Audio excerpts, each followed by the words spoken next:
Hey, good to have you back. And look, I guess by me saying that, there's some kind of an insinuation from me that you've been here before.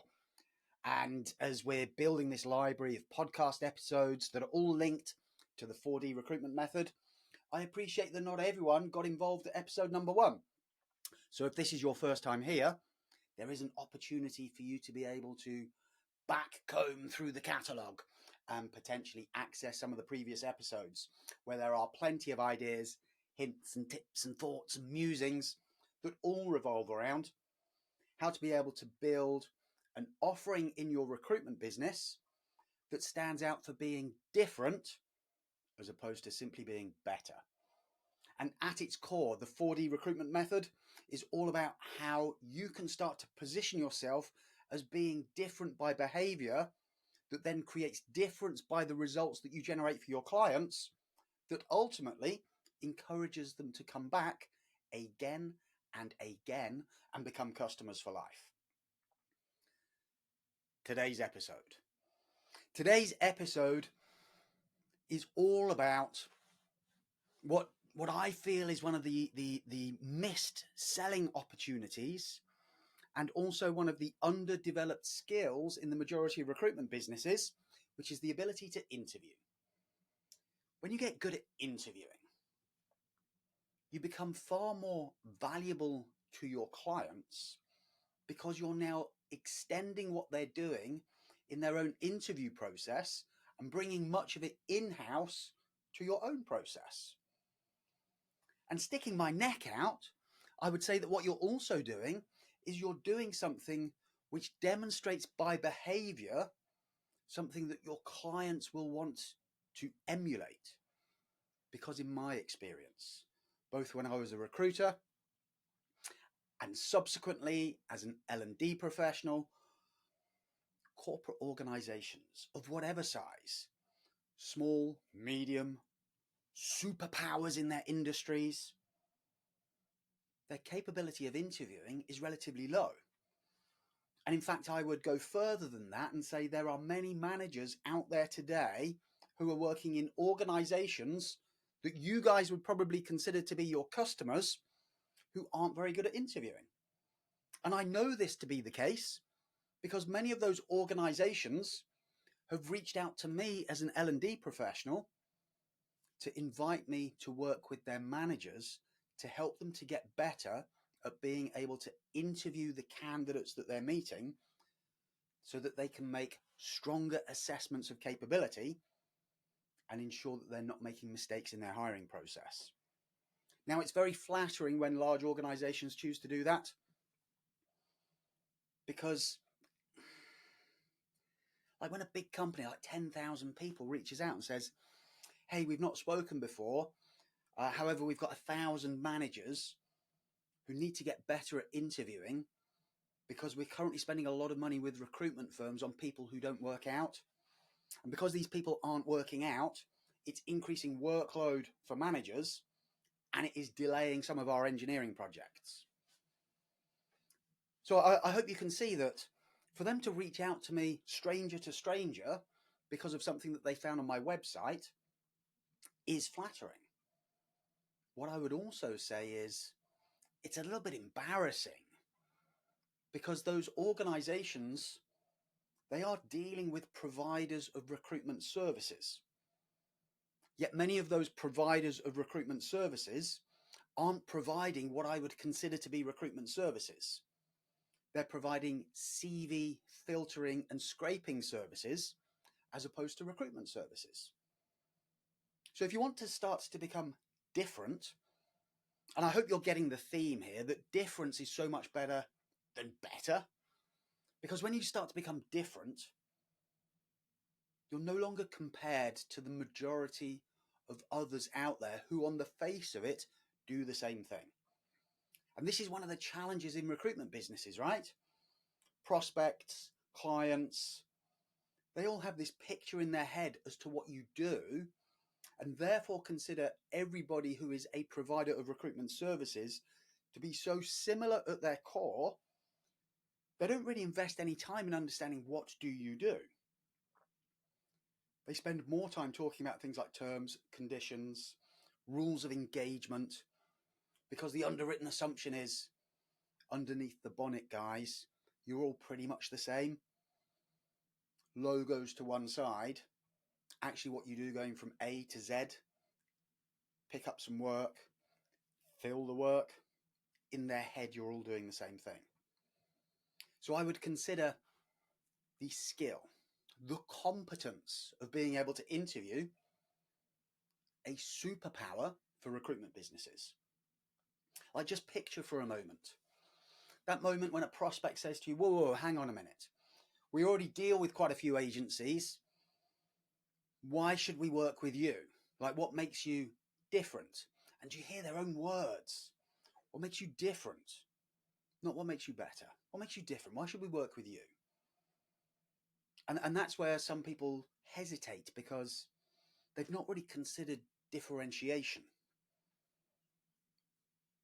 When if the thing that comes out of your mouth is, what makes me different is my ability to be able to interview people on your behalf, to be able to ensure that I'm protecting you from hiring the wrong people, based upon true levels of capability, based upon performance, based upon their potential to be able to do the mission. You pay me to reject just as much as you pay me to recommend.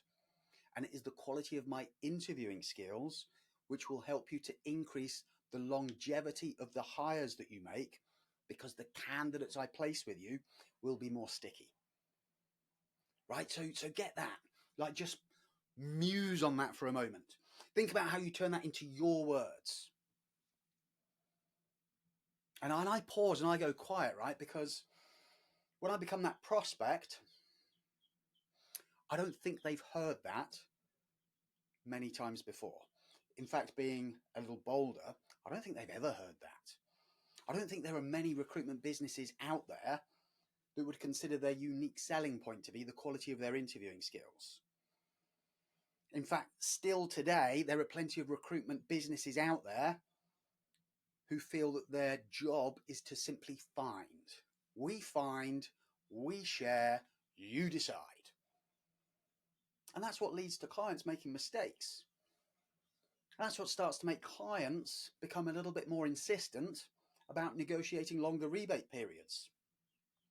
This is what frustrates recruiters, who then take to LinkedIn to say, how can I possibly be held responsible for the longevity of a placement after 3 months? And to a point, they're right. However, if you're not clear on what causes churn, what causes people to leave before they've been able to demonstrate value, you're going to find it difficult to be able to help your client to reduce those things. So the client gets fixated on symptom, which is people leaving, and doesn't pay enough attention to cause, which is quality of assessment at the point of recommendation, whether that is the recommendation of the agency or the internal recommendations of one hiring manager to another, who may accidentally say, hey, you'll really like this person because he reminds me of that guy Steve who used to work here and he was really good. So they end up hiring somebody because they are the shadow of Steve, and then they later regret it. Or they hire somebody because of their biography and the baked in assumptions that one would assume, because they've worked for our competitor for the last 4 years, that they know what they're doing. So they hire this person based upon profile, based upon biography, based upon logos on their CV. And then they start to regret it because all of the things that they had assumed turn out not to be true. And you know, people, I'll whisper this because it can sometimes offend people. This is why agencies are really poor at hiring for their own business, because they're suddenly having to make a hiring decision. And they've never made a hiring decision. All they've ever made is a recruitment decision. And a recruitment decision is, this person is a worthy individual to consider for an interview. They are a candidate. They meet the basic criteria. And compared to others I've spoken to, they meet the basic criteria in greater abundance. And having fully assessed things like salary expectations, willingness to travel, and flexibility, I see no reason why they would turn it down. So the recommendation is made, the client then meets, the client does a biographical interview, allows bias to kick in, makes a poor decision, and then the individual leaves in 7 months. And the client is left thinking, agencies are a waste of money. And in that moment, they're 100% right. Until they meet a recruitment business who knows how to be able to interview effectively. Because if I look back over the last, I don't know, let's say 10 years, I can count, I'd have to go to both hands, right? But I could count on both hands, but I wouldn't have to take shoes and socks off to do the counting, right? So it's definitely less than 10. There have been less than 10 occurrences where a business has asked me to specifically train people in their organization on how to interview.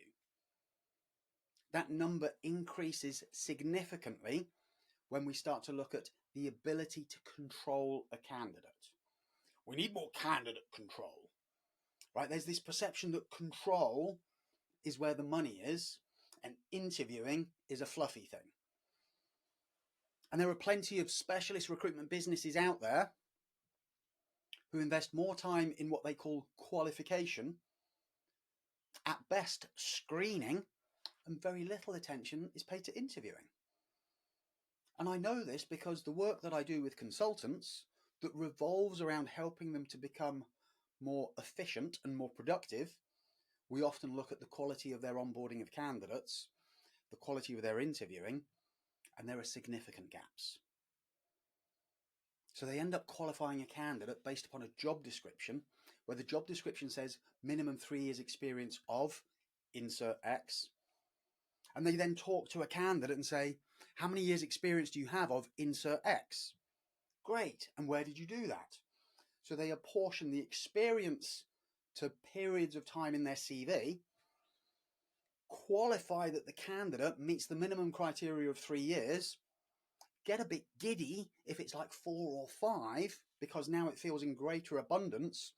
There is a stronger argument for the client to hire them. And then they start to investigate things like flexibility, salary expectations, willingness to travel, and dare I say it, where else are you interviewing? As if the answers to where else they're interviewing is going to make a difference in terms of the client's willingness to offer them the job or the candidate's willingness to accept one if offered. So the core message from me, people, think about the interviewing that you do of candidates. Start to call it an interview to yourself. Not I've qualified this candidate, not I've screened this candidate. I've interviewed this candidate. And the things that I would want you to think about interviewing people for: skills, capability, which is how they turn skills into results. They may have the skills, they might be a developer who can use .NET as a programming language, but they may not have the capability to actually turn it into a functional product. But they've spent 3 years proving that they're shit at it, which is why they're choosing to move on. Because somebody else has discovered that they're not as good at it as they originally thought. So capability is the conversion of skill into results. And according to what your client is looking for, capability requirements vary because it's linked to the enormity of the mission. So if you're not applying D number 1 in the 4D method, good quality discovery, you'll be missing things from your end client as to what they actually need in terms of capability, because perhaps you've been overly focused on skill, which then means when you apply D number 1 to your conversations with candidates, you're not discovering their true level of capability because you don't have anything to anchor it to as a comparison.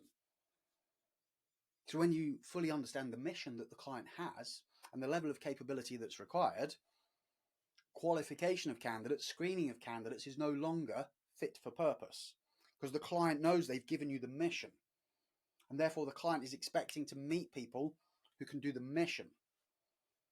And clients will regularly meet people who on the face of it look like they can do the mission because they've got the basic criteria, 3 years experience and the right qualifications, and working in roughly the right environments in terms of sector or products. And then they meet them and you get crappy interview feedback because they say they look good on paper, but they just weren't the right person. They got beaten on the day by somebody better. And they can't communicate it in any more depth because they'd never really consciously thought about what is the mission. So what am I looking for? So they find it difficult to give feedback on something that is ill-defined. And recruiters get frustrated even though they started that process by having an ill-defined job, an ill-defined level of qualification of a candidate, to then receive ill-defined feedback on people who get rejected. So when you understand the relationship between skills and capability, it starts to become more apparent why we need to pull from the end client what is the true mission. And there may be attributes that we need to interview for. Those personality traits, those learnable things that take time to learn. Part of which comes with maturity, and maturity only comes from learning from your experience. So as we get better at interviewing for attributes and soft skills, we're more likely to find people who have the right attitude to be able to deliver the mission, because the attitude and the capability combine together to create the results. The years of experience matters little. And in fact, there are plenty of people out there today who allegedly have 5 years experience, according to the recruiter. But if I interviewed them, I reckon they have 1 year's experience multiplied by 5. And I could introduce you to loads of recruiters who are in the same place. They think they've got 10 years experience of recruitment. But they don't.